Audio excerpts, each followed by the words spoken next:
नमस्कार, स्वागत है आप सभी का डीडी न्यूज पर। आप देख रहे हैं मिड डे प्राइम। आज आपके साथ मैं हूं असीम मिश्रा।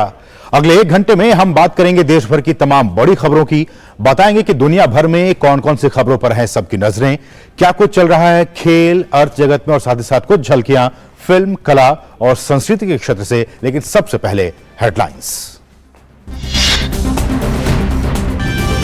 रेडियो प्रसारण को बढ़ावा देने के लिए पीएम मोदी ने देश भर में 91 एफएम ट्रांसमीटरों का किया उद्घाटन।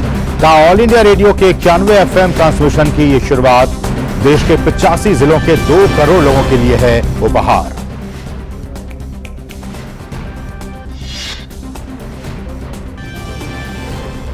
राज्यसभा के सभापति जगदीप धनखड़ ने आसन के खिलाफ टिप्पणी को लेकर कांग्रेस के मुख्य सचेतक जयराम रमेश के खिलाफ कथित रूप से विशेषाधिकार हनन की शिकायत को जांच के लिए विशेषाधिकार समिति को भेजा।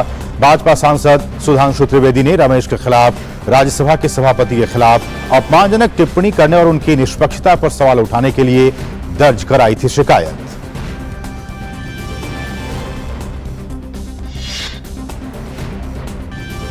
जदयू के पूर्व राष्ट्रीय प्रवक्ता डॉक्टर अजय आलोक बीजेपी में हुए शामिल।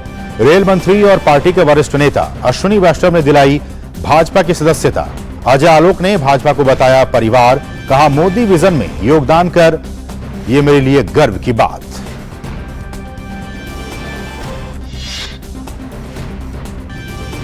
कर्नाटक में चुनाव प्रचार ने पकड़ा जोर। भाजपा के वरिष्ठ नेता अमित शाह और जेपी नड्डा करेंगे चुनावी रैली। अन्य दलों के नेता भी प्रचार में जुटे।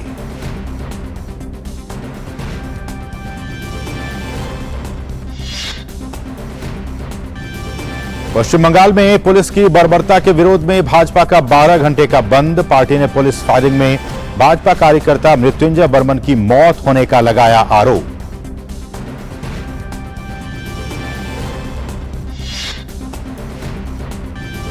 ऑपरेशन कावेरी के तहत सूडान से भारतीयों की सुरक्षित स्वदेश वापसी जारी।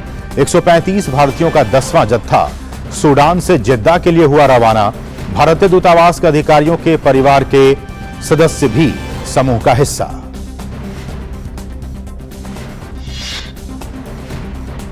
भारत की अध्यक्षता में शंघाई सहयोग संगठन के रक्षा मंत्रियों की बैठक। क्षेत्रीय शांति और सुरक्षा, एससीओ के भीतर आतंकवाद विरोधी प्रयासों और प्रभावी बहुपक्षवाद से संबंधित मुद्दों पर हो रही है चर्चा। बैठक से इतर रक्षा मंत्री ने उज्बेकिस्तान के रक्षा मंत्री के साथ की मुलाकात।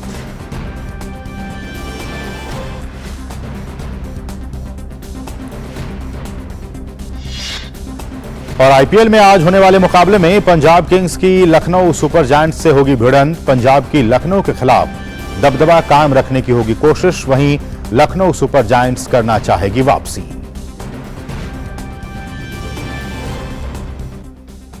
और अब बड़ी खबरें।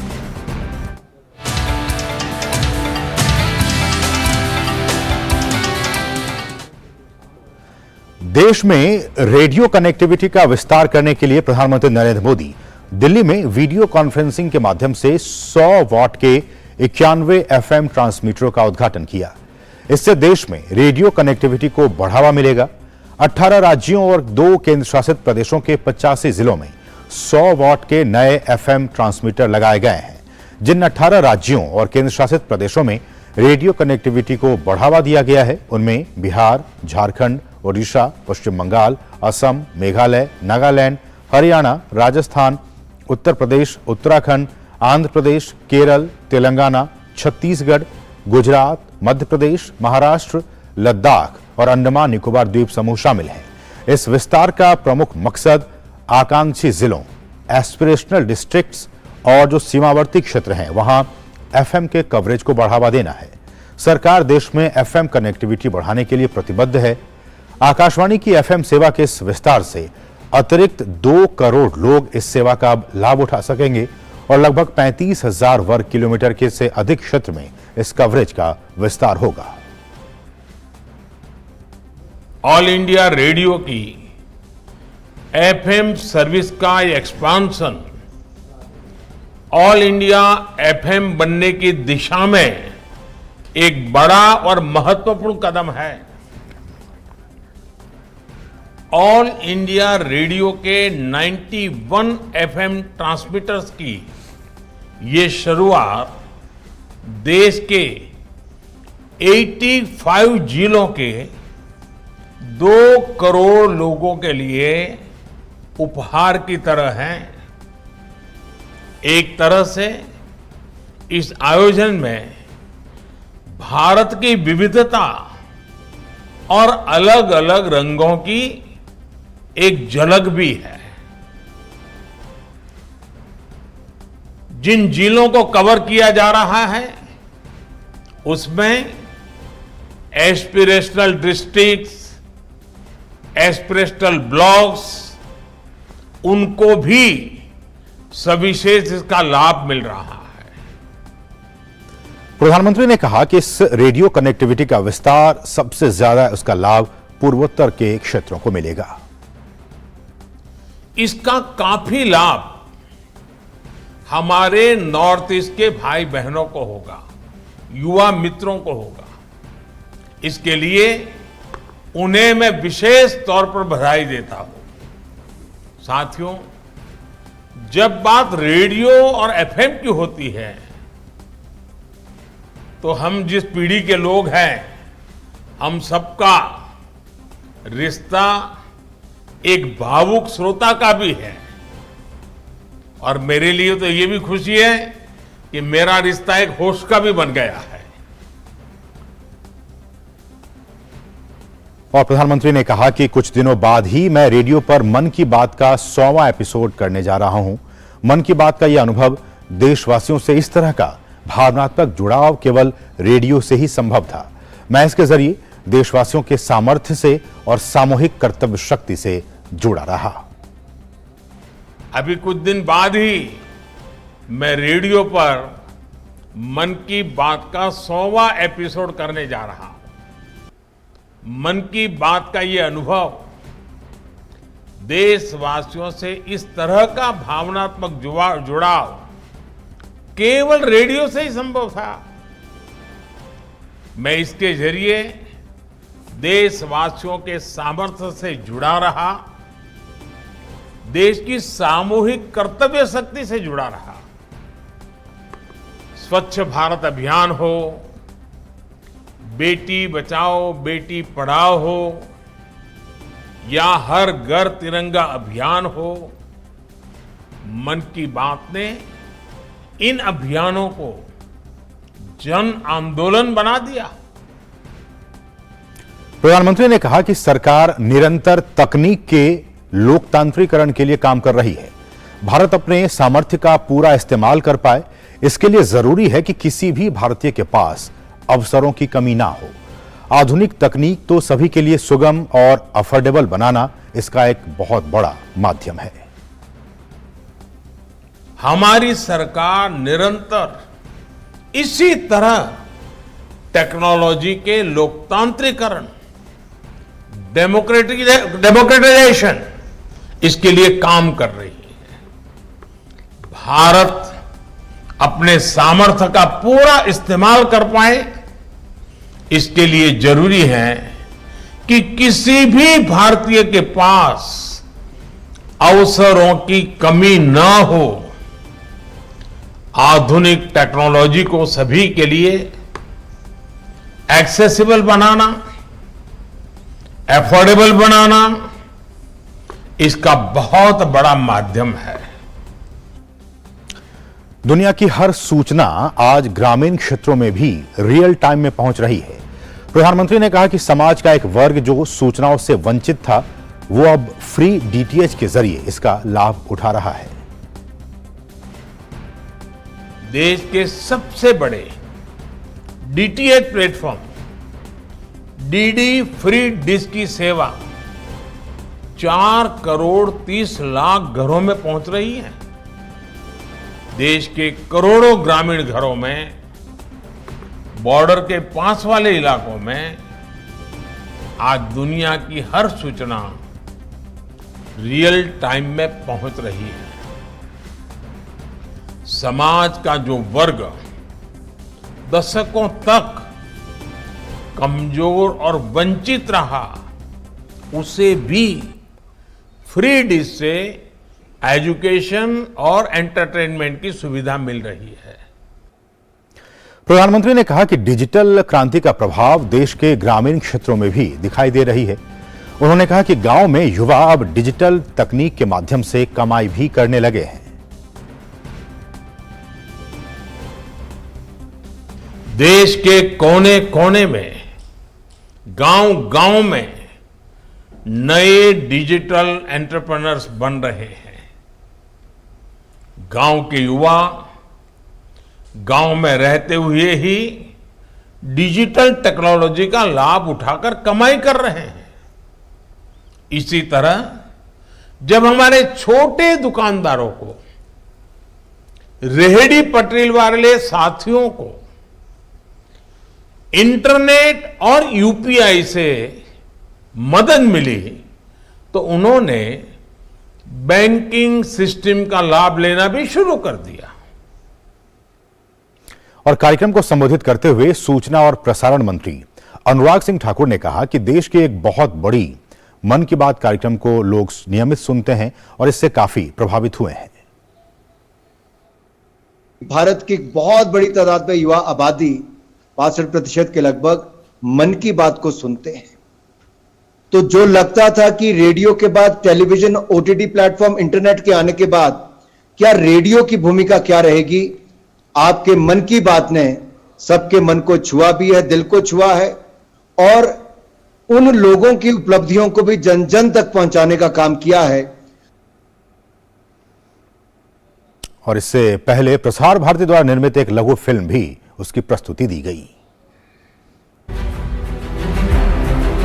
जब समय सीमित हो तो यह तय करना बहुत महत्वपूर्ण हो जाता है कि हमारी दिशा क्या होगी, हमारी कार्यशैली क्या होगी। आज चुनौती यह नहीं है कि आप कितने एफिशिएंट हैं, बल्कि चुनौती ये तय करने में है कि जहां जो डेफिशिएंसी है वो कैसे दूर होगी।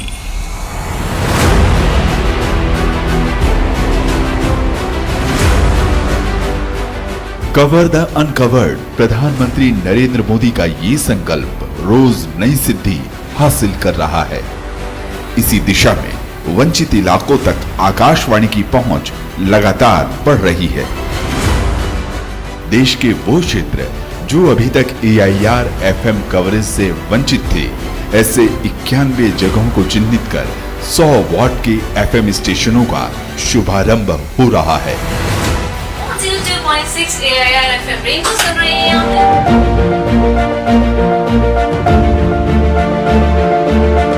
AIR FM की नई पहल से 2 करोड़ लोगों को सीधे लाभ होगा और कवरेज में 35,000 वर्ग किलोमीटर की वृद्धि होगी।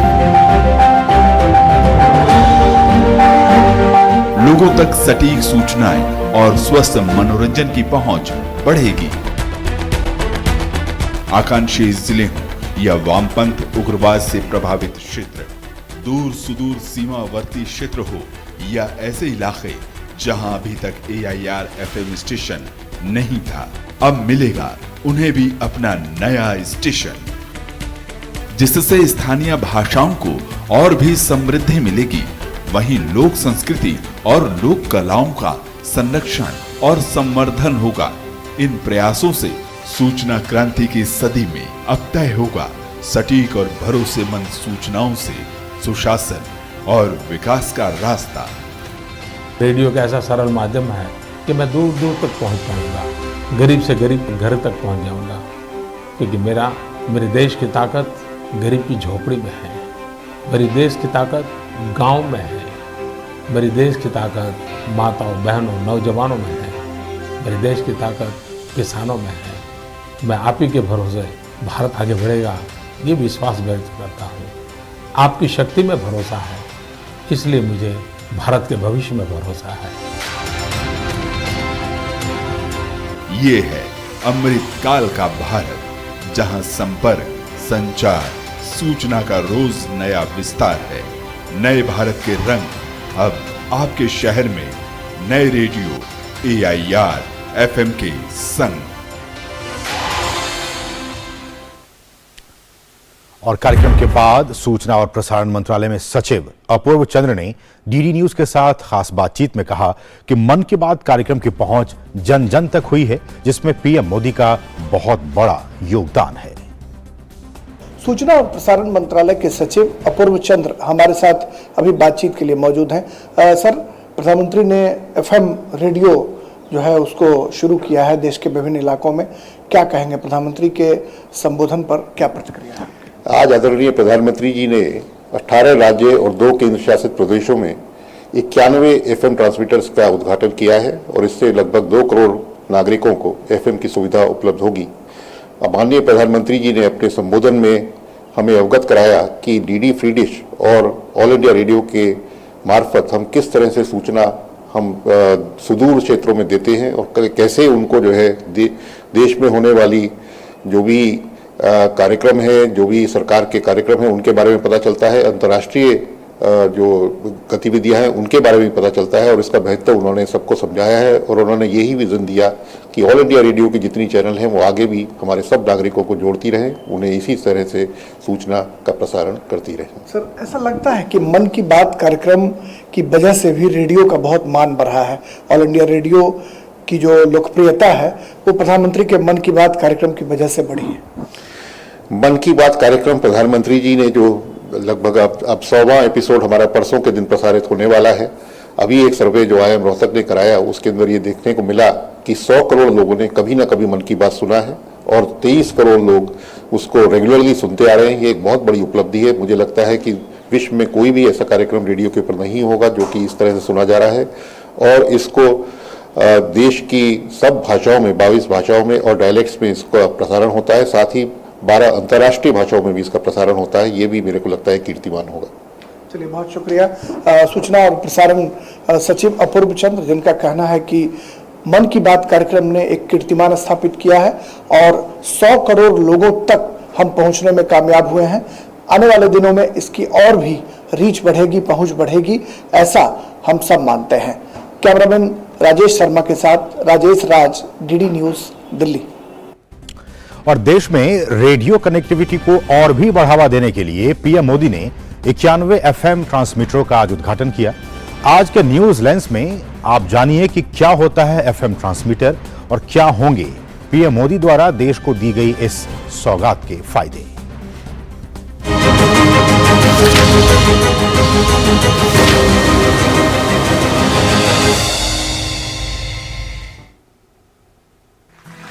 प्रधानमंत्री के मासिक रेडियो कार्यक्रम मन की बात की 100वीं कड़ी से 2 दिन पहले प्रधानमंत्री ने रेडियो के क्षेत्र में देश को बड़ी सौगात दी है। देश में रेडियो कनेक्टिविटी को बढ़ावा देने के लिए प्रधानमंत्री नरेंद्र मोदी ने आज वीडियो कॉन्फ्रेंसिंग के माध्यम से 91 एफएम ट्रांसमीटरों का उद्घाटन किया। उद्घाटन समारोह को संबोधित करते हुए प्रधानमंत्री ने कहा कि इन 91 एफएम ट्रांसमीटरों के उद्घाटन से भारत में रेडियो के क्षेत्र में क्रांति आएगी। 100 वॉट के 91 नए इन ट्रांसमीटरों को देश के 18 राज्यों और 2 केंद्र शासित प्रदेशों में स्थापित किया गया है। आकाशवाणी की एफएम सेवा के इस विस्तार से अतिरिक्त 2 करोड़ लोग इस सेवा का लाभ उठा सकेंगे। इसके अलावा लगभग 35,000 वर्ग किलोमीटर के अधिक क्षेत्र में इस कवरेज का विस्तार होगा। चलिए सबसे पहले आपको बताते हैं कि आखिर क्या होता है एफएम ट्रांसमीटर। बता दें कि एफएम ट्रांसमीटर एक कम पावर वाला एफएम रेडियो ट्रांसमीटर है। यह एक पोर्टेबल ऑडियो डिवाइस जैसे MP3 प्लेयर से एक मानक एफएम रेडियो पर संकेत प्रसारित करता है।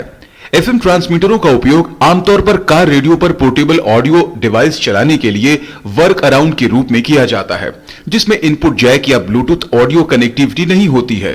इनका उपयोग घर में कंप्यूटर या टेलीविजन जैसे स्थिर ऑडियो स्रोत को प्रसारित करने के लिए भी किया जाता है। अगर बात करें प्रधानमंत्री नरेंद्र मोदी द्वारा दी गई इस सौगात के क्या फायदे होंगे, तो एफएम सेवा के इस विस्तार से देश के आकांक्षी जिलों और सीमावर्ती क्षेत्रों में एफएम की कवरेज को बढ़ावा मिलेगा। साथ ही साथ ये एफएम ट्रांसमीटर सूचना और मनोरंजन के स्रोत के रूप में लोगों तक पहुंचने में महत्वपूर्ण भूमिका निभाएंगे और स्थानीय आबादी को उनकी संस्कृति, भाषा और संचार को बढ़ावा देने में भी मदद करेंगे। जानकारों के मुताबिक प्रधानमंत्री जनता तक पहुंचने में रेडियो की महत्वपूर्ण भूमिका में दृढ़ विश्वास रखते हैं। रेडियो की महत्वपूर्ण भूमिका को ध्यान में रखते हुए अक्टूबर 2014 में प्रधानमंत्री ने मन की बात कार्यक्रम की शुरुआत की थी, ताकि इस माध्यम की अनूठी ताकत का इस्तेमाल कर अधिक से अधिक लोगों तक पहुंचा जा सके। Bureau report, DD news.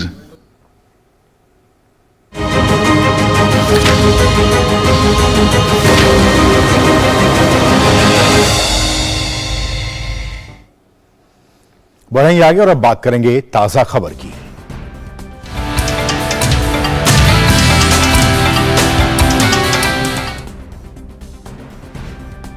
Rajya Sabha के सभापति जगदीप धनखड़ ने आसन के खिलाफ टिप्पणी के कारण कांग्रेस सांसद जयराम रमेश के खिलाफ कथित रूप से विशेषाधिकार हनन के लिए भाजपा सांसद की शिकायत की जांच के लिए विशेषाधिकार समिति को भेजा है। भाजपा सांसद सुधांशु त्रिवेदी ने सभापति के खिलाफ टिप्पणी करने और उनकी निष्पक्षता पर सवाल उठाने के लिए शिकायत दर्ज कराई थी। जांच में अगर जयराम रमेश के खिलाफ लगे आरोप सही पाए जाते हैं तो उन पर कार्रवाई हो सकती है। पिछले बजट सत्र में हिंडनबर्ग रिपोर्ट पर जांच की मांग को लेकर विपक्ष के हंगामे के कारण कोई भी महत्वपूर्ण काम नहीं हो सका था। राज्यसभा सचिवालय ने इस बारे में कहा है कि सभापति ने जयराम रमेश के खिलाफ डॉक्टर सुधांशु त्रिवेदी की शिकायत से पैदा हुए कथित विशेषाधिकार हनन के प्रश्न को काउंसिल ऑफ स्टेट्स की प्रक्रिया और कार्य संचालन नियमों के नियम 203 के तहत संदर्भित किया है। तो विशेषाधिकार हनन का ये सारा मामला है। जयराम रमेश के खिलाफ सुधांशु त्रिवेदी ने शिकायत दर्ज कराई थी और आसन के खिलाफ आपत्तिजनक टिप्पणी करने का उन पर आरोप है और इसी आरोप को लेकर उन्होंने शिकायत दर्ज कराई थी सुधांशु त्रिवेदी ने, और सभापति ने शिकायत की जांच के लिए विशेषाधिकार समिति को ये सारा का सारा मामला भेज दिया है। ये अपडेट है इस पूरे खबर को लेकर, विशेषाधिकार हनन का मामला। और पिछले सत्र में जैसा कि हम सभी ने देखा, हिंडनबर्ग रिपोर्ट पर हंगामे के दौरान इस टिप्पणी का उस पर जयराम रमेश पर आरोप है कि उन्होंने ये असंसदीय भाषा का उन्होंने प्रयोग किया था। हमारे सहयोगी ऋषि कुमार इस वक्त हमारे साथ ताजा अपडेट के साथ जुड़ चुके हैं। तो ऋषि, जैसा कि हमने कहा कि जयराम रमेश के खिलाफ विशेषाधिकार हनन का ये मामला और सभापति ने इस पूरे मामले को कमेटी के पास भेज दिया है, क्या कुछ बातें इसमें हो सकती है, किस तरह की कार्रवाई हो सकती है? इस पूरे मसले की बात करें तो ये पिछले सत्र की बात है और इस पूरी प्रक्रिया में अगर हम देखें तो जो चेयर है उसके खिलाफ जो असंसदीय शब्द या भाषा का जो प्रयोग का जो मसला है उनके खिलाफ है। और इसमें जो हमारे पास जो जानकारी है सिर्फ बीजेपी के एक सांसद के द्वारा ही नहीं बल्कि और एक सांसद ने इस मसले में विशेषाधिकार हनन का जो मसला है वो उठाया है।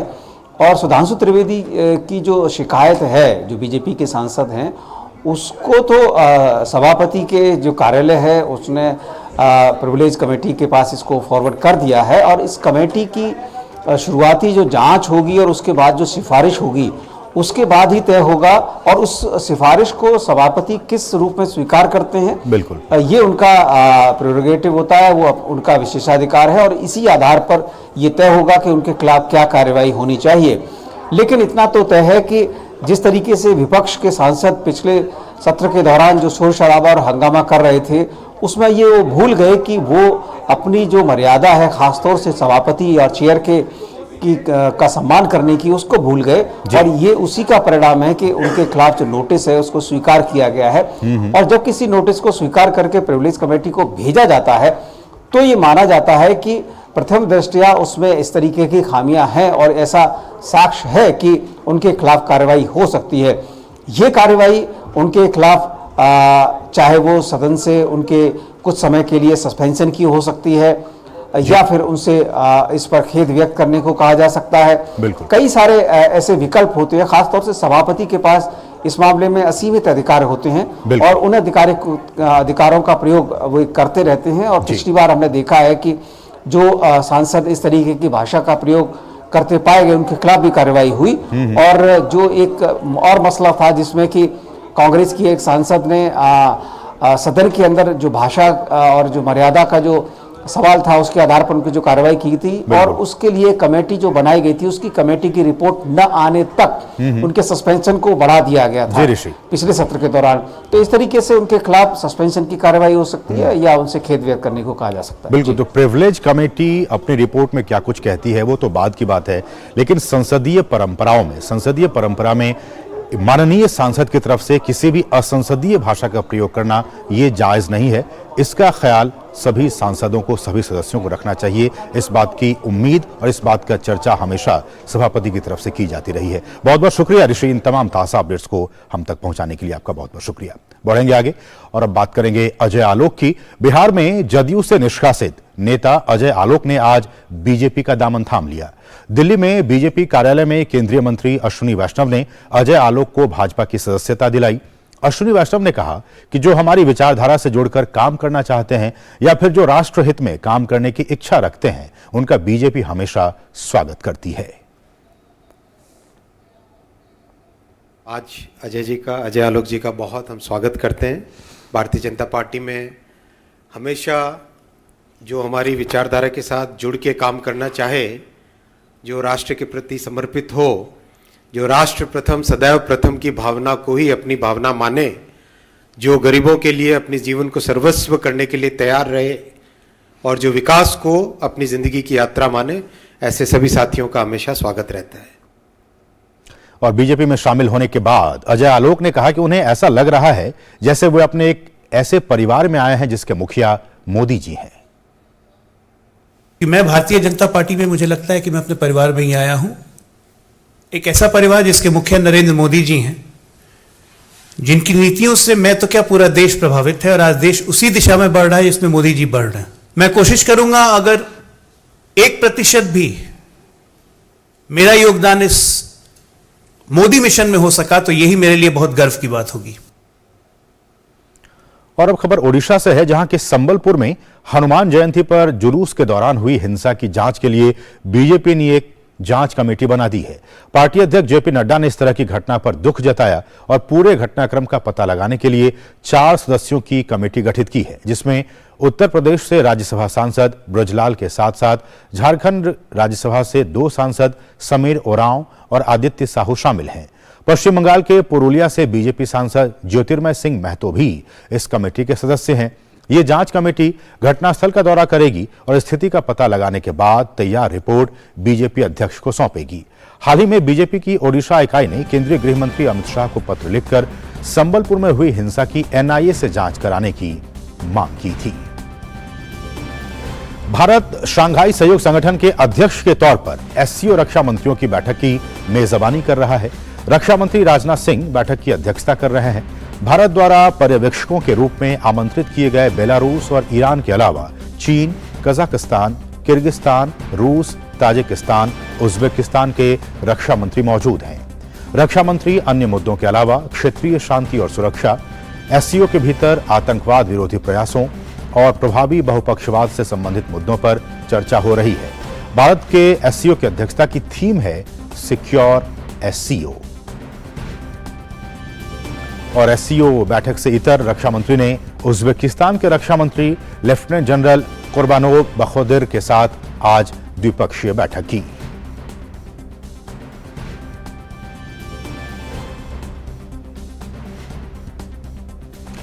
यहां रुकें छोटे से ब्रेक के लिए। आप देखते रहिए डीडी न्यूज।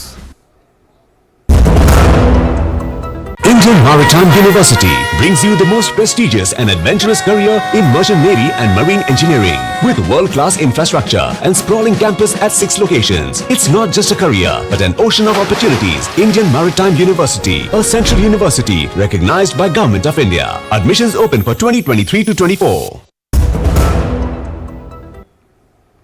और अब कुछ दूसरी अहम राष्ट्रीय खबरें।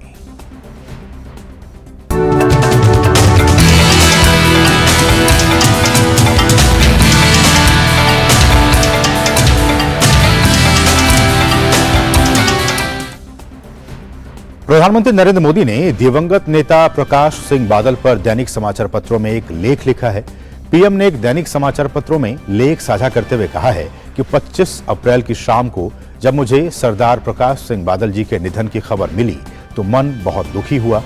उनके निधन से मैंने एक पिता तुल्य व्यक्ति को खो दिया है, जिन्होंने दशकों तक मेरा मार्गदर्शन किया। एक प्रकार से देखें तो उन्होंने भारत और पंजाब की राजनीति को ऐसा आकार दिया जो अपने आप में अद्भुत है। भारत के इतिहास में सरदार प्रकाश सिंह बादल साहब को एक बड़े किसान नेता के तौर पर जाना जाएगा। कृषि और किसान उनके दिल में रचे बसे थे। पीएम मोदी ने प्रकाश सिंह बादल के राजनीतिक जीवन को याद करते हुए कहा कि बादल साहब एक लोकप्रिय नेता थे। वो एक राजनीतिक दिग्गज थे जो पंजाब के सबसे कम उम्र के मुख्यमंत्री, एक केंद्रीय कैबिनेट मंत्री और दुनिया भर के करोड़ों पंजाबियों के दिलों पर राज करने वाले व्यक्ति थे। उन्होंने आलेख में इस बात का जिक्र किया कि वो गर्मजोशी के साथ साथ संवेदनाओं से भरे हुए एक जीवंत व्यक्तित्व थे। हर कोई उनकी बुद्धिमत्ता और हंसमुख स्वभाव का कायल हुआ। पीएम ने कहा है कि बादल साहब की गौशाला में उनकी विशेष रुचि थी। जल संरक्षण, पशुपालन और डेयरी सहित कई मुद्दों पर उनका मार्गदर्शन प्राप्त हुआ। एनडीए सरकार के आने के बाद भी उनके अनुभव का लाभ मिलता रहा। उन्होंने ऐतिहासिक जीएसटी सहित कई बड़े सुधारों का पुरजोर समर्थन किया। पीएम ने लिखा है कि हमारे राष्ट्र के लिए उनका योगदान अमिट है। वो आपातकाल के काले दिनों में भी एक मजबूत स्तंभ की तरह खड़े थे। प्रधानमंत्री ने कहा कि उन्होंने हमेशा कांग्रेस के अहंकार और जुल्मों का सामना किया। वो महान गुरु साहिबानों के आदर्शों के प्रति हमेशा प्रतिबद्ध रहे। सिख विरासत को संरक्षित करने के लिए उन्होंने उल्लेखनीय प्रयास किए। राजनीतिक फायदे नुकसान से परे हटकर उनके लिए राष्ट्रीय एकता की भावना हमेशा सर्वोपरि रही। प्रधानमंत्री ने कहा कि बादल साहब के निधन से जो रिक्तता आई है उसे भरना मुश्किल होगा। वो एक ऐसे राजनेता थे जिन्होंने जीवन में कई चुनौतियां देखी। वो आज भले ही हमारे बीच नहीं हैं, लेकिन उनका व्यक्तित्व और कृतित्व हमेशा हम सभी को प्रेरित करता रहेगा। उनकी कमी तो हमें जरूर खलेगी, लेकिन यह भी सच है कि वे हमेशा हमारे दिलों में जीवित रहेंगे। तो ये कुछ बातें, दिल की बातें, मन की बातें प्रधानमंत्री ने आलेख के जरिए आज के तमाम समाचार पत्रों में उनकी आलेख छपे हैं। बढ़ेंगे आगे, बात करेंगे ऑपरेशन कावेरी की, जिसके तहत सूडान में फंसे भारतीयों की निकासी लगातार जारी है। इसी कड़ी में पोर्ट सूडान से 135 भारतीयों का 9वां जत्था वायुसेना के C-130J विमान से जिद्दा पहुंच गया है। विदेश राज्य मंत्री वी मुरलीधरन ने 9वें जत्थे को जिद्दा में उनका स्वागत किया। वहीं 10वें जत्थे को लेकर भारतीय वायुसेना के C-130J विमान ने जिद्दा के लिए उड़ान भरी है। इससे पहले 326 भारतीयों के साथ INS तरकश पोर्ट सूडान से रवाना हो गया है। वहीं जिद्दा में मौजूद विदेश राज्य मंत्री वी मुरलीधरन ने भारतीय वायुसेना के C-130J लाए गए 121 भारतीयों के 8वें जत्थे का भी गर्मजोशी के साथ स्वागत किया। वी मुरलीधरन ने बताया कि दूतावास के अधिकारियों के परिवार के सदस्य भी इस 8वें जत्थे का हिस्सा थे। और सूडान से निकाले गए 362 भारतीय निवासियों का एक और जत्था केंद्रीय मंत्री वी मुरलीधरन की उपस्थिति में जिद्दा से बेंगलुरु के लिए रवाना हुआ। अपने ट्वीट पर साझा करते हुए उन्होंने कहा कि सूडान से लाए गए 362 भारतीयों को जिद्दा से बेंगलुरु जाने वाली फ्लाइट से विदा करते हुए खुशी हुई। इनमें से अच्छी संख्या हक्की पिक्की जनजाति की है। विदेश मंत्री डॉक्टर एस जयशंकर अपनी विदेश यात्रा के अंतिम चरण में डोमिनिकन गणराज्य पहुंचे। विदेश मंत्री का उप मंत्री जॉस जूलियो गोमेज से गर्मजोशी के साथ स्वागत किया। विदेश मंत्री अपनी यात्रा के दौरान कई अहम विषयों पर चर्चा करेंगे। विदेश मंत्रालय ने कहा कि विदेश मंत्री की ये यात्रा लैटिन अमेरिकी और कैरेबियाई देशों के साथ उच्च स्तरीय संपर्क जारी रखने और विशेष रूप से महामारी के बाद के परिदृश्य में सहयोग के नए क्षेत्रों का पता लगाने का अवसर प्रदान करेगी। विदेश मंत्री ने इससे पहले गुयाना, पनामा और कोलंबिया का उन्होंने दौरा किया था। विज्ञान और प्रौद्योगिकी मंत्री डॉक्टर जितेंद्र सिंह ब्रिटेन के दौरे पर हैं। केंद्रीय मंत्री डॉक्टर जितेंद्र सिंह और ब्रिटेन के विज्ञान मंत्री जॉर्ज फ्रीमैन के बीच एक बैठक के बाद विज्ञान और नवाचार पर सहयोग करने के लिए एक समझौते पर हस्ताक्षर किए गए। डॉक्टर सिंह ने कहा कि भारत जलवायु परिवर्तन और स्वच्छ ऊर्जा के क्षेत्रों में सहयोग करना चाहता है।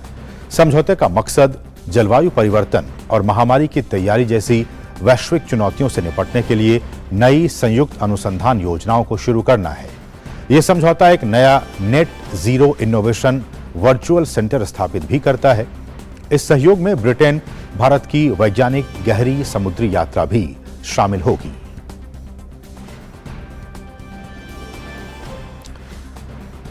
और अब सीधे रुख करते हैं नेशनल मीडिया सेंटर का, जहां आयुष मंत्री सर्बानंद सोनोवाल एक प्रेस कॉन्फ्रेंस को इस वक्त संबोधित कर रहे हैं।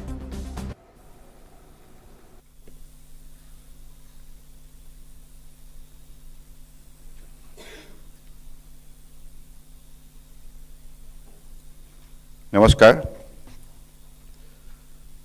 हमारे आयुष मंत्रालय की सचिव पद्मश्री वैद्य राजेश कटेचा जी, स्पेशल सचिव पी.के. पाठक जी, पीआईबी की एडीजी श्रीमती प्रज्ञा पलवाल जी और DGCCRAS रविंद्रन आचार्य जी और यहाँ उपस्थित हमारे सभी सम्मानीय पत्रकार बंधुगण, सबको बहुत बहुत शुभकामना। आप सबको मालूम है, हमारे देश के आदर्शवादी नेता, दुनिया के सबसे लोकप्रिय नेता प्रधानमंत्री नरेंद्र मोदी जी की विशेष उनकी तरफ से जो कदम उठाई गई है आयुष को प्रमोट करने के लिए पिछले 9 साल के अंदर, इसके वजह से आज आयुष ने सिर्फ देश के अंदर नहीं, दुनिया में अपना पहचान बनाने में सफलता प्राप्त की है। मन की बात ऐसा एक प्लेटफॉर्म है जिससे देश की सभी वर्गों को कनेक्ट कर सकते हैं। जो काम परमादरणीय प्रधानमंत्री जी ने की है, अलग अलग बिंदु पर चर्चा करके देशवासियों को उजागर की है, साहस दी है, शक्ति दी है, मनोबल दी है, दिशा दी है और अलग अलग विषय पर जानकारी भी दी है। तो जब उन्होंने अलग अलग बात रखे मन की बात में, तो इसके अंदर आयुष को भी जो जगह दिया, मुझे बताया गया है कि 40% उन्होंने आयुष को जगह दी है, क्योंकि आयुष को प्रमोट करने के लिए, आयुष की ग्रोथ के लिए जो निरंतर परमादरणीय प्रधानमंत्री जी ने कदम रखे, सहयोग की, इसके वजह से आज आयुष जाग उठा है।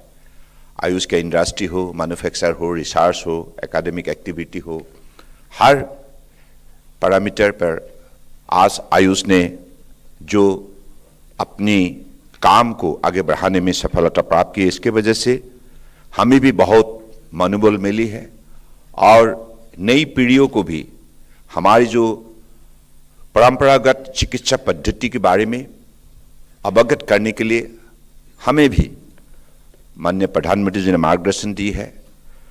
तो मुझे लगता है कि आज जो जर्नल हमने रिलीज की है, इस जर्नल के जरिए आप भी जब भी इसको पढ़ेंगे तो मुझे लगता है कि आपको भी ये महसूस होगा कि आयुष ने आज मानव समाज की शरीर को तंदुरुस्त रखने के लिए, निरोगी रखने के लिए अब जो भी विज्ञान की दृष्टिकोण से कदम उठाए गए हैं और साइंटिफिक एविडेंस हर कदम पर उठाते आई है, इसकी वजह से आज आयुष प्रोडक्ट, आयुष की एक्टिविटी पर लोगों का विश्वास बढ़ रहा है, क्रेडिबिलिटी, एक्सेप्टेबिलिटी ग्लोबली बढ़ रहा है, लोकप्रियता भी बढ़ रहा है। तो मुझे लगता है कि ये हमारे लिए भारत का ही ये असली पहचान है, क्योंकि हमारी 5000 साल पुरानी सभ्यता, संस्कृति और आध्यात्मिक परंपराओं का मूल्य इस चिकित्सा पद्धति में शामिल है। आयुर्वेदा कहे, सिद्धा कहे, यूनानी कहे, स्वाहारिकपा कहे, योगा कहे, नेचुरोपैथी कहे, होम्योपैथी कहे, हर सिस्टम में ये जो मूल्य बचे है। तो मुझे लगता है कि आज प्रकृतियों को सही सुरक्षित करके हम कैसे प्राणियों को सुरक्षित रखें और प्रकृति सुरक्षित करने के लिए प्राणी कैसे अपनी जिम्मेदारी पालन करें, इन पर भी लोगों को अनुभवी बनाने का जो भी हमारी जिम्मेदारी होता है, हम सबकी जिम्मेदारी होता है। तो आज परम आदरणीय प्रधानमंत्री जी ने भी क्लाइमेट एक्शन के सिलसिले में देशवासियों को जो आह्वान की है, तो उन पर भी हमें निश्चित रूप से रेस्पॉन्ड करनी होंगे, कदम उठाने होंगे। मुझे लगता है कि आज अब जो मन की बात अभी 100 एपिसोड अगली 29 तारीख को होने जा रहा है, तो मुझे लगता है कि ये जो मुझे लगता है सारा देश में एक आंदोलन प्रधानमंत्री जी ने खड़ा की है। और आज मन की बात इतना लोकप्रिय प्रोग्राम बन चुकी है, तो लोग जब भी इसकी आवाज़ सुनते हैं तो सबको मतलब कनेक्ट कर सकते हैं मन की बात के द्वारा। तो मुझे लगता है ये जो माननीय प्रधानमंत्री जी, मुझे लगता है कि दुनिया में यह पहला कदम है, इतना बड़ा देश की इतना बड़ी आबादी को एक माध्यम से ऑल इंडिया रेडियो के जरिए उन्होंने कनेक्ट करके सिर्फ देशवासियों को भी उपकार किया है ऐसा नहीं, साथ साथ में ऑल इंडिया रेडियो को भी बढ़ावा देने में इतने बड़े कदम उठाए। अब ऑल इंडिया रेडियो एक हाउस होल्ड, पहले तो थे, दूरदर्शन आने के पहले ऑल इंडिया रेडियो ही अपना पहचान बनाते थे, अपना ही काम करते थे, कनेक्टिंग इंडिया का जो भाषा वो लागू करते थे। लेकिन अब बीच में ऑल इंडिया रेडियो का सभी कुछ थके हुए थे, लेकिन माननीय प्रधानमंत्री जी ने ऑल इंडिया रेडियो को इतना बड़ा कर दिया और अब घर घर, सारे सीमा इलाका में हो, चाहे गांव में हो, हर प्रांत पर उन्होंने ले जाने का काम किया है। मुझे लगता है कि ये बहुत बड़ा कदम है, क्योंकि एक देश को कनेक्ट करने के लिए, एक देशवासियों का साथ बातचीत करने के लिए ये जो माध्यम है, ये जो प्लेटफॉर्म है, मुझे लगता है कि इनको भी हम सबको बढ़ावा देने के लिए हमें भी कदम उठाना बहुत जरूरी है। मुझे लगता है कि आप सब इस बात पर विशेष रूप से आप भी आपकी जिम्मेदारी पालन के लिए तैयार है, प्रतिबद्ध है। इसी शब्दों का साथ मैं आज पत्रकार बंधुओं को फिर से धन्यवाद देता हूं, और आयुष सेक्टर को आप लोगों ने भी जो सपोर्ट दी है, ऐसे सपोर्ट करते रहिएगा, क्योंकि आज हमारे आयुष, इंडिया का आयुष सेक्टर ने दुनिया का सबसे बड़ा स्वीकृति अब पाने में सफलता प्राप्त की है, जिसकी वजह से WHO ने global centre for traditional medicine, Hindustan पहला देश है जहां उन्होंने उसका एक्सटेंशन कार्यालय प्रतिष्ठा की है। तो मुझे लगता है कि ये हमारे देशवासियों के लिए सुनहरा मौका है। मोदी जी के नेतृत्व में हमें आयुष सेक्टर में दुनिया को नेतृत्व देने के लिए आप बड़ी जिम्मेदारी मिला है। तो मुझे लगता है कि अगले दिनों में हम अपनी काबिलियत दिखाना होगा, नई पीढ़ियों को अपनी एकेडमिक ब्रिलियंस और रिसर्च स्टडी, साइंटिफिक एविडेंस, इसके जरिए और हमारी शक्ति और भी दुनिया में दिखाने के लिए हमें बहुत सा मेहनत करना होगा। इसी शब्दों का साथ मैं फिर से आप सबको धन्यवाद देते हुए अपने वाणी को विराम देता हूं। नमस्कार।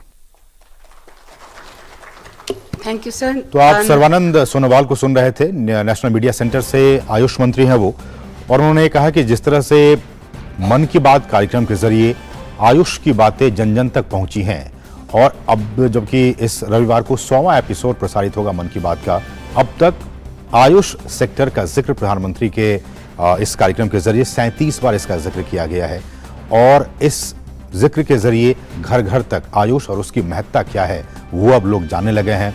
खुद की भी हिफाजत कर रहे हैं, प्रकृति की हिफाजत कर रहे हैं। उन्होंने ये भी कहा कि जो लोगों का विश्वास है वो आयुष के प्रति लगातार बढ़ा है और देश स्वस्थ होने की दिशा में लगातार आगे बढ़ता जा रहा है। तो ये कुछ अहम बातें आयुष मंत्री सर्बानंद सोनोवाल की तरफ से। बढ़ेंगे आगे। अतीक अहमद और अशरफ अहमद की हत्या के मामले में आज सुप्रीम कोर्ट में उत्तर प्रदेश सरकार ने अपना पक्ष रखा। पूरी बहस के बाद अदालत ने सरकार को एक हलफनामा दाखिल करने को कहा है, जिसमें यह बताने को कहा गया है कि किन परिस्थितियों में अतीक और अशरफ की हत्या हुई और विकास दुबे एनकाउंटर की जांच के लिए गठित जस्टिस BS चौहान की रिपोर्ट के आधार पर सरकार ने क्या कदम उठाए। दरअसल आज यूपी सरकार से अदालत ने पूछा कि अतीक और अशरफ को परेड करा के मेडिकल के लिए क्यों लाया जा रहा था। इस पर सरकार की ओर से एडवोकेट मुकुल रोहतगी ने कहा कि कोर्ट के आदेश के मुताबिक दोनों की नियमित मेडिकल जांच होती थी। उन्होंने यह भी कहा कि इस दौरान हमलावर मीडिया कर्मी बनकर आए थे।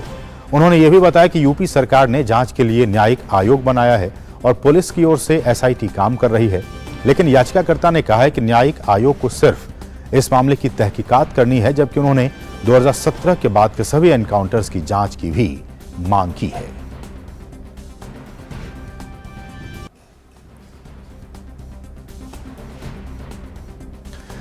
देश के जिन व्यक्तियों का जिक्र पीएम मोदी ने अपने मन की बात कार्यक्रम के दौरान किया था, वे आजकल दिल्ली में हैं। आज नई दिल्ली में इन लोगों के लिए योग का आयोजन किया गया। मोरारजी देसाई राष्ट्रीय योग संस्थान के अनुदेशकों ने नेहरू पार्क में इन लोगों को योग के महत्व से अवगत कराते हुए उन्हें योग कराया।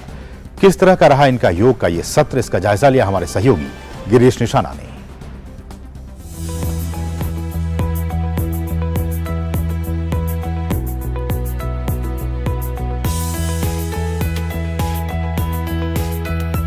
प्रधानमंत्री की मन की बात एट 100 कार्यक्रम के दौरान नई दिल्ली के नेहरू पार्क के अंदर योग कार्यक्रम का आयोजन किया गया।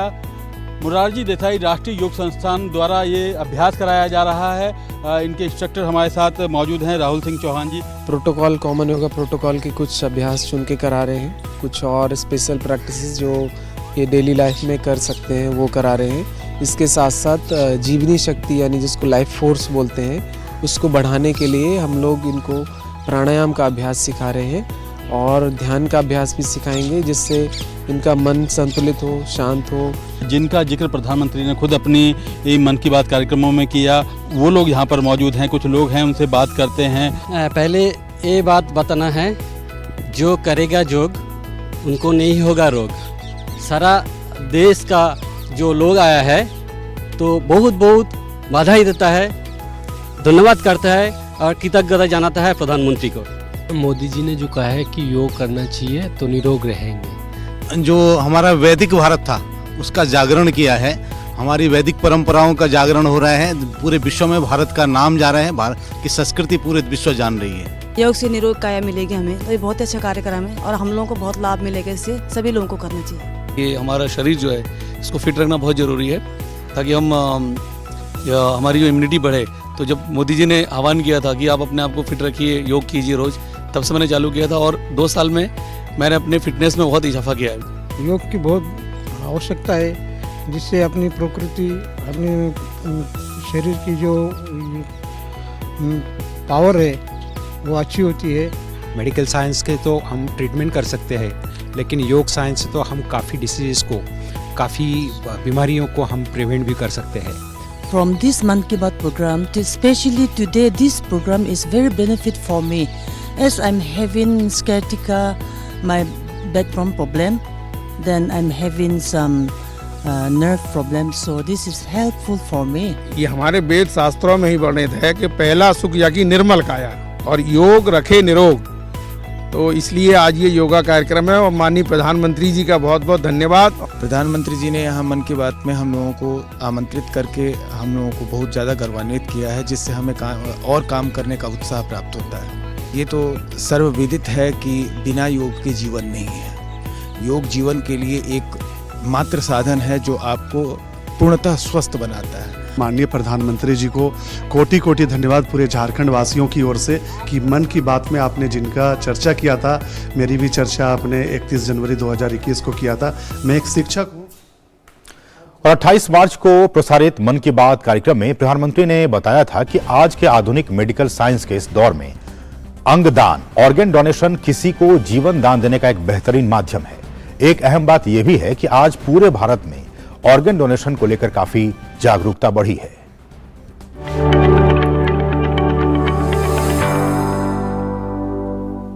साथियों, आधुनिक मेडिकल साइंस के इस दौर में ऑर्गन डोनेशन किसी को जीवन देने का एक बहुत बड़ा माध्यम बन चुका है। कहते हैं, जब एक व्यक्ति मृत्यु के बाद अपना शरीर दान करता है तो उससे 8 से 9 लोगों को एक नया जीवन मिलने की संभावना बनती है। संतोष की बात है कि आज देश में ऑर्गन डोनेशन के प्रति जागरूकता भी बढ़ रही है। साल 2013 में हमारे देश में ऑर्गन डोनेशन के 5000 से भी कम केसेस थे, लेकिन 2022 में ये संख्या बढ़कर 15,000 से ज्यादा हो गई है। ऑर्गन डोनेशन करने वाले व्यक्तियों ने, उनके परिवार ने वाकई बहुत पुण्य का काम किया है।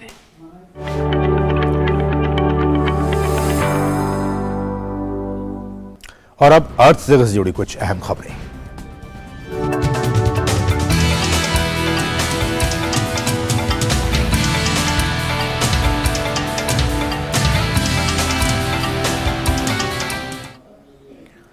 केंद्र सरकार के मुताबिक इस साल एमएसपी पर गेहूं की सरकारी खरीद के लक्ष्य को पूरा करने में सफलता मिली है।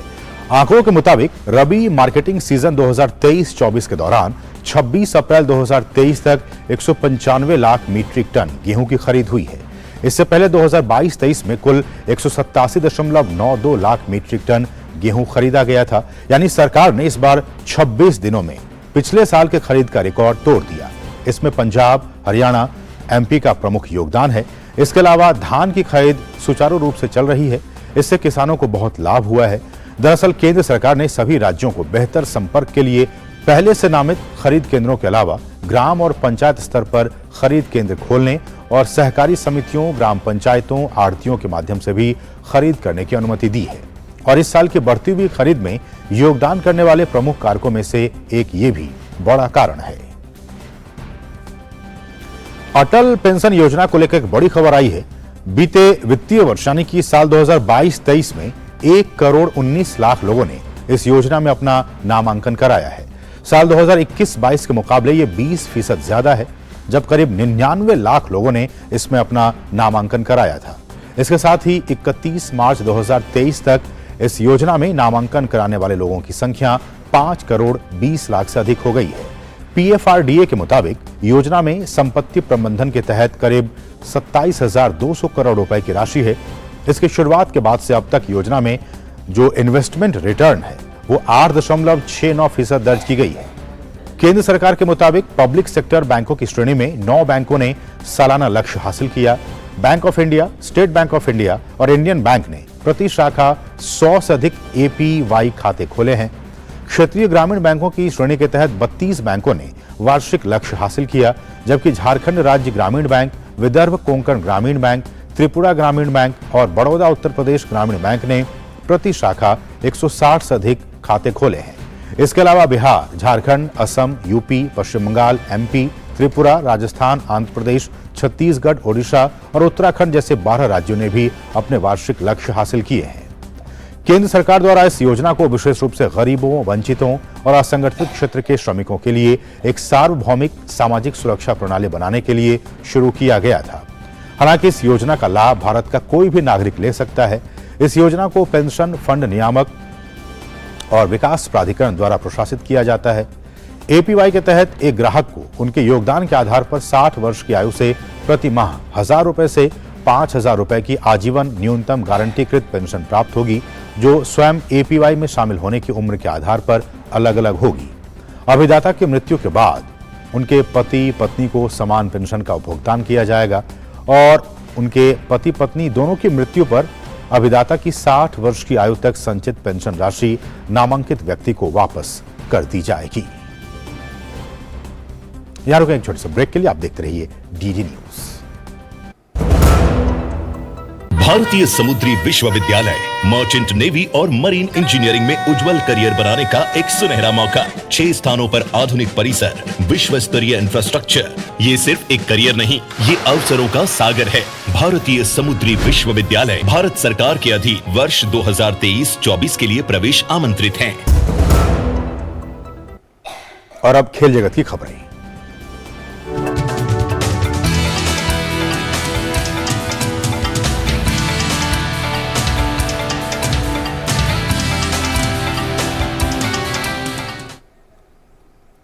सुचित्रा, नमस्कार।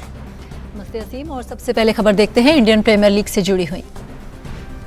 आईपीएल में आज पंजाब किंग्स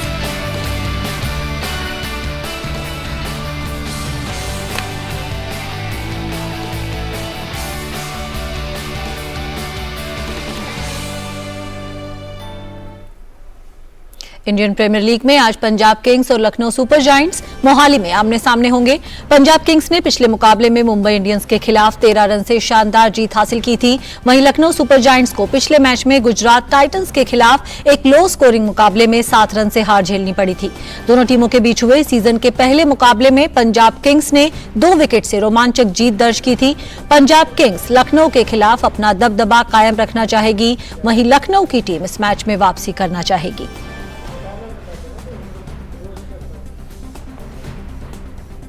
आईपीएल में कल खेले गए मैच में चेन्नई सुपर किंग्स को राजस्थान रॉयल्स के हाथों 32 रन से हार का सामना करना पड़ा। पहले बल्लेबाजी करते हुए राजस्थान ने 202 रन बनाए। जवाब में चेन्नई 20 ओवर में 170 रन ही बना पाई। इस जीत के साथ राजस्थान की टीम अंक तालिका में पहले पायदान पर आ गई है, जबकि धोनी की टीम सीएसके तीसरे स्थान पर खिसक गई है। राजस्थान की ओर से यशस्वी जायसवाल ने 43 गेंद में 77 रन की महत्वपूर्ण पारी खेली। बात करते हैं बैडमिंटन की। 2 बार की ओलंपिक पदक विजेता पीवी सिंधु ने एशिया बैडमिंटन चैंपियनशिप के महिला एकल क्वार्टर फाइनल में जगह बना ली है। सिंधु ने चीन की हेन युई को सीधे गेम्स में हराया। सिंधु ने इस मुकाबले को 33 मिनट में 21-12, 21-15 से अपने नाम किया। अंतिम 8 के मुकाबले में सिंधु का सामना कोरिया की दूसरी वरीय खिलाड़ी आन सी यंग से होगा। भारत के एचएस प्रणॉय ने पुरुष एकल क्वार्टर फाइनल में जगह बनाने में सफलता पाई। 8वीं वरीयता प्राप्त प्रणॉय ने प्री क्वार्टर फाइनल में इंडोनेशिया के चिको ओरा को 16-21, 21-5, 21-18 से हराया। सात्विक साईराज और चिराग शेट्टी की जोड़ी ने भी क्वार्टर फाइनल में अपनी जगह बना ली है। भारतीय जोड़ी ने जिन योंग और ना संग सेउंग की कोरियाई जोड़ी को सीधे गेम्स में 21-13, 21-11 से हराया। मिश्रित युगल वर्ग में रोहन कपूर और एन सिक्की रेड्डी की भारतीय जोड़ी ने अंतिम 8 में जगह बना ली। अंतिम 16 के मुकाबले में चौथी वरीयता प्राप्त कोरिया की जोड़ी से वॉक ओवर मिलने के बाद भारतीय जोड़ी क्वार्टर फाइनल में पहुंच गई। पुरुष एकल वर्ग में किदाम्बी श्रीकांत का टूर्नामेंट में सफर समाप्त हो गया। श्रीकांत को चौथी वरीयता प्राप्त जापान के कोडाई नारोका के खिलाफ 14-21, 22-20, 9-21 से हार का सामना करना पड़ा। इस वक्त की खेल जगत की प्रमुख खबरें। वापस चलते हैं असीम के पास। बहुत बहुत शुक्रिया सुचित्रा इन तमाम खेल अपडेट्स को हम तक पहुंचाने के लिए। इसके साथ ही मीडिया प्राइम के आज के कार्यक्रम में बस इतना ही। मुझे और हमारी पूरी टीम को दीजिए अनुमति। नमस्कार।